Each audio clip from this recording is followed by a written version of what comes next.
Samsung has unveiled a brand new phone. That brand new phone is the Galaxy Note 8. This video is going to be about my thoughts on the Galaxy Note 8. So let's get into it. First of all, the Galaxy Note 8 is not an iPhone. And that's it. It's not an iPhone. See you in the next one.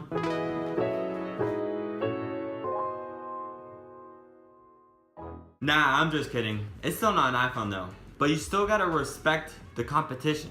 If it wasn't for Samsung, Apple wouldn't be coming out with that gorgeous 5.8-inch display iPhone 8 next month. Apple wouldn't come out with that if it wasn't for Samsung coming out with their almost bezel-less phone. The S8 and the Note 8 look beautiful, and Apple's gonna copy that this year. I'm not blaming Apple for it. Competition benefits us. It always does. So let's get into about the Note 8. Last year, Samsung released the Galaxy Note 7, but I think we all know what happened to that phone. Yeah, it exploded. The Note 7 was so hot for everybody, it exploded right back into Samsung's hands. But I think finally with the Note 8, those Note 7 jokes are finally gonna end. It's about time, right? There's two big main appeals on the Note 8. First is the display, and second is the dual camera. Let's first talk about the display. The Note 8 has a 6.3-inch display. Just to put it in perspective, the iPhone 6s has a 4.7-inch display. So if you add about 2 inches to the iPhone 6s display, you're getting that humongo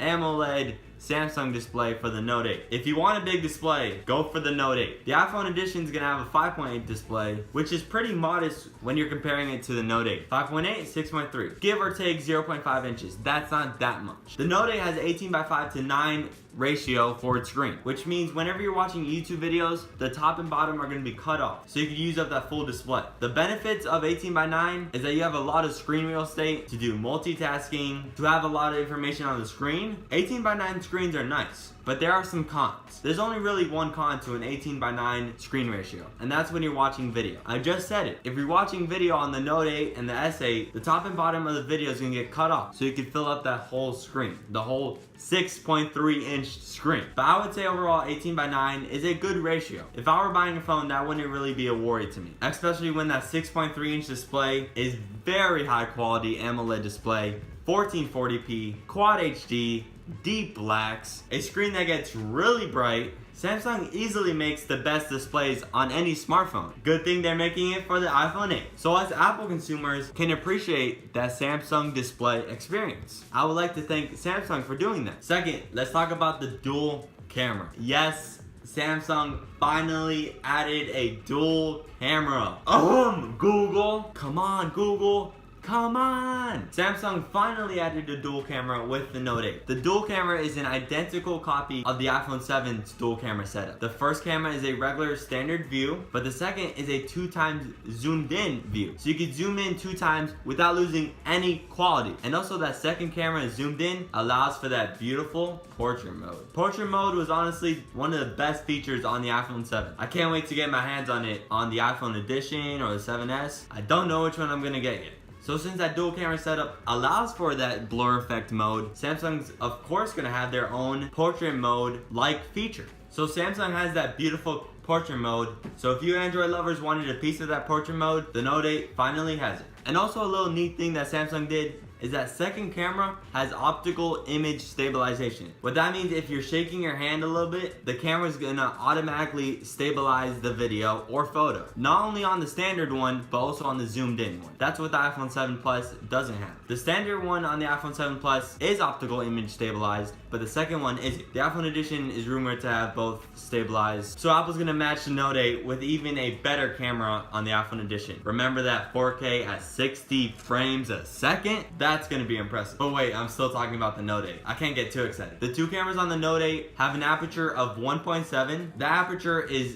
0.1 better than the iPhone 7. But remember, the iPhone 7 is 11 months old, so you can't really compare the Note 8 to the iPhone 7 anymore, but we still are. So the Note 8's got a great camera and a great display. But what else does the phone have to offer? First of all, Samsung has kept the very awkward fingerprint sensor. Samsung You know you didn't have to do this, right? But I guess you are. Samsung has kept the same exact fingerprint scanner placement on that top right of the phone where it's not easy to reach if you don't have large hands. And not everyone has large hands. It would be so much easier, Samsung, if you just put the fingerprint sensor in the middle of the phone. Where the word Samsung is, just put the fingerprint sensor. Is it really that hard? Come on, Samsung, come on. And also another come on, Samsung, is why do you still have the Bixby button?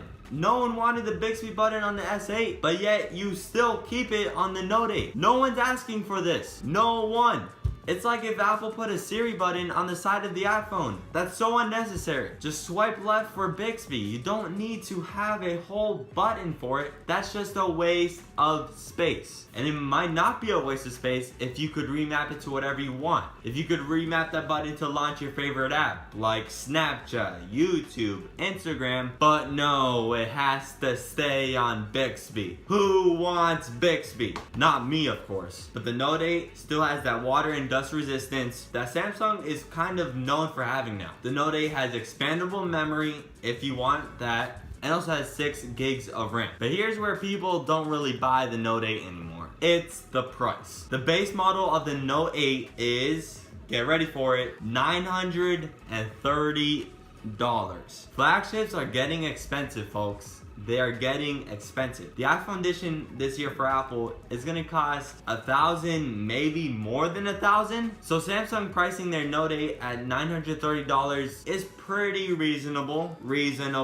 And it's gonna be on par with an iPhone edition, which is most likely gonna be $1,000. So you have 1,000 and you have 930. Pick your poison. I honestly think the Note 8 is a great phone, especially now that Samsung has added that dual camera. That makes the camera so much better. 2 cameras is always better than 1. Google, if you don't put a dual camera on the Google Pixel 3, you don't know what I'm gonna do to you. Nah, I'm just kidding. But seriously, Google, put a dual camera. But I really think the Note 8 is a great phone. If I had to get any Android phone right now, not an iPhone because I love iOS, I would have to get the Note 8. That beautiful 6.3 curved AMOLED display, the S Pen, water and dust resistant. The Note 8 has it all. So if you like Android, get the Note 8. It's the best Android phone out on the market right now, and it'll probably until Samsung's next phone, the S9. But now it's Apple's turn. And us Apple sheeps can't wait for the next iPhone. I'd love to hear your thoughts on the Note 8 in the comment section below, and I'll see you in the next one.